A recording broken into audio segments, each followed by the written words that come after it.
Hello guys, तो आज मैं करने वाला हूँ 2017 में I am under as but not a child movie को एक्सप्लेन। आपको यह मूवी कैसी लगी एंड में लाइक और कमेंट करके जरूर बताएं और हमारे चैनल को जरूर सब्सक्राइब करें। तो मूवी की शुरुआत में हमें करीन ओरियामा नाम की लड़की को दिखाया जाता है जो कि एक बिलियनर की बेटी है, जिस वजह से इसने आज तक अपने पैरों को जमीन पर नहीं रखा। करीन का सपना है कि उसकी शादी एक राजकुमार से होगी जो उसे घोड़े पर बैठाकर ले जाएगा। आज करीन पूरे 16 साल की हो गई है। सुबह होते ही इसकी मेड इसे उठाती है और इसका मेकअप करती है और इसको स्कूल यूनिफॉर्म पहनाती है। इसी दौरान करीन सोई रहती है, उसे पता भी नहीं चलता कि उसके साथ क्या हो रहा है। आज उसका जन्मदिन है, इसलिए बड़े बड़े लोगों ने इसे विशेष भेजी हैं और फिर यह स्कूल पहुंच जाती है और स्कूल में हम एक अमीर लड़के को देखते हैं जिसका नाम इसीजू है, जो कि करीन का दोस्त है। यह करीन को बचपन से पसंद करता है मगर करीन इसे सिर्फ अपना दोस्त मानती है। आज स्कूल में सभी लड़कियां पागल हो जाती हैं क्योंकि स्कूल में एक नया लड़का आया है जो कि बहुत ही ज्यादा स्मार्ट है। इस लड़के का नाम सुरुगी है और सभी लड़कियों की तरह करीन भी इसकी दीवानी हो जाती है और यह सुरुगी को देखने के लिए आगे जाने लगती है, मगर तभी फुटबॉल आकर इसके सीधे फेस पर लगती है। करीन गिरने ही वाली होती है मगर तभी सुरुगी वहां आकर उसे बचा लेता है और करीन जब सुरुगी को देखती है तो उसे बहुत ज्यादा इम्प्रेस हो जाती है। और फिर रात को करीन का बर्थडे सेलिब्रेट किया जाता है और उसके मॉम डैड उसे गिफ्ट के तौर पर एक वेडिंग ड्रेस देते हैं और वह एक लड़के की फोटो दिखाते हुए कहते हैं कि अगले दिन तुम्हारी इससे शादी हो जाएगी। अब यह सुनने के बाद करीन बहुत ही ज्यादा गुस्सा हो जाती है और सामान इधर से उधर फेंकने लगती है,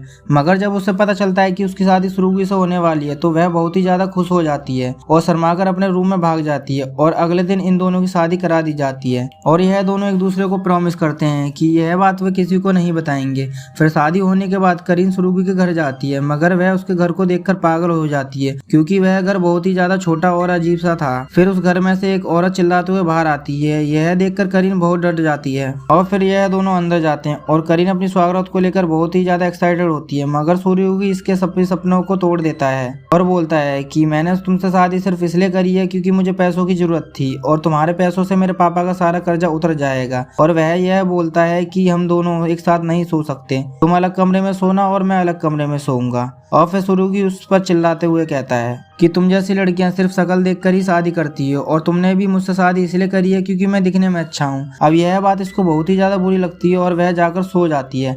अगले दिन वह उठने में लेट हो जाती है और वह अपने सामने अपने मकान मालिक को देखती है, जिसको देखकर वह वापस डर जाती है। अब तक वह कभी भी खुद से नहीं उठी थी, इसलिए उसे नहीं पता होता कि उसे क्या करना है। इसको नहाना भी नहीं आता और ना ही पानी गर्म करना और ना ही स्कूल की यूनिफॉर्म पहनना। अब कुछ घंटों की मेहनत करने के बाद करीन जैसे तैसे तैयार होकर बाहर आती है, मगर उसे स्कूल ले जाने वाली कोई भी कार वहां पर नहीं होती। अब यह बेचारी जैसे तैसे रेंग रेंग कर स्कूल पहुंच जाती है और वहां पर इसे इसूजू मिलता है और उससे पूछता है कि तुम पूरे दिन कहां पर थी, क्योंकि अब स्कूल की छुट्टी हो गई है। मगर करीन उसे कुछ नहीं बताती और अपना पिछवाड़ा उठाकर भाग जाती है। अब उसे घर आते आते पूरी रात हो जाती है। अब घर आने के बाद वह देखती है कि उसने पूरे घर को तबाह करके रख दिया था। वह अब रोने लगती है और कहती है कि उसे घर के छोटे मोटे काम भी नहीं आते। यह देखकर सूर्य को बहुत बुरा लगता है, इसलिए वह उसे पानी गर्म करना और नूडल्स बनाना सिखाता है। अब कुछ ही दिनों में करीन सारा काम करना सीख जाती है और वह एक दिन सुरुगी के लिए डिनर बनाती है जो कि बहुत ही ज्यादा टेस्टी होता है।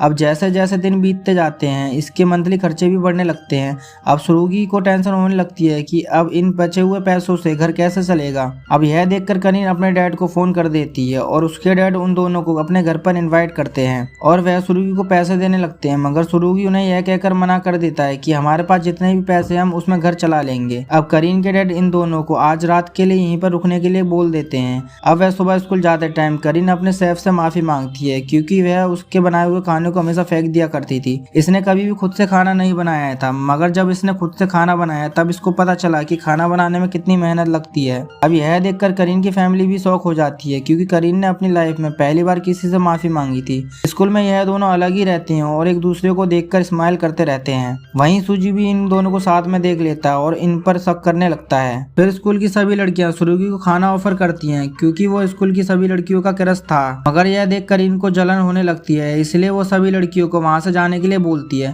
मगर वो ऐसे बोलते हुए बहुत अजीब लग रही थी, इसलिए वो वापस बैठ जाती है और अब इन दोनों का रिलेशनशिप भी अच्छा होने लगता है। अब सुरुगी को पता चलता है कि करीन पढ़ाई में भी एकदम जीरो है, वो एग्जाम में हमेशा अपने दोस्तों की नकल कर कर पास होती है। अब सुरुगी उसको पढ़ाने लगता है और करीन भी मन लगाकर पढ़ाई करने लगती है और क्लास में नोट्स भी बनाती है। यह देखकर सभी शौक हो जाते हैं कि यह लड़की अचानक कैसे पढ़ने लगी। अब सुरुगी उसको डेट पर ले जाने के लिए बोलता है, मगर एक शर्त पर कि उसे एग्जाम में अच्छे नंबर लाने होंगे। यह सुनकर करीन और भी ज्यादा मेहनत करने लगती है। सूजू का शक भी बढ़ने लगता है। वो करीन से पूछता है कि तुम किसी को डेट कर रही हो क्या, मगर करीन उसको मना कर चली जाती है। अब इतनी मेहनत करने के बाद करीन के एग्जाम में अच्छे नंबर आते हैं और वो सुरुगी से मिलने खुशी खुशी आ रही होती है, मगर कुछ लोग उसे रास्ते में किडनैप कर लेते हैं। यह लोग सूजू के ही थे और उसने पता लगवा लिया था कि करीन और सुरुगी ने शादी कर ली है। वो कहता है कि ये बात वह प्रिंसिपल को बता देगा कि करीन ने शादी कर ली है, जिससे सुनने के बाद प्रिंसिपल उसे स्कूल से निकाल देगा। अब यह देखकर करीन शॉक हो जाती है क्योंकि सूजू इसका बहुत अच्छा दोस्त था और अचानक इससे पता नहीं क्या हो गया है। और फिर करीन अपने घर पर फोन कर बता देती है कि उसको सूजू ने किडनैप कर लिया है और फिर सुरुगी उसे बचाने के लिए अकेला ही चला आता है, मगर सूजू उसे भी पकड़ लेता है और वो उससे कहता है कि तुमने करीन से शादी सिर्फ पैसों के लिए करी है, इसलिए तुम करीन को डिवोर्स दे दो, मैं करीन को तुमसे भी ज्यादा खुश रखूंगा।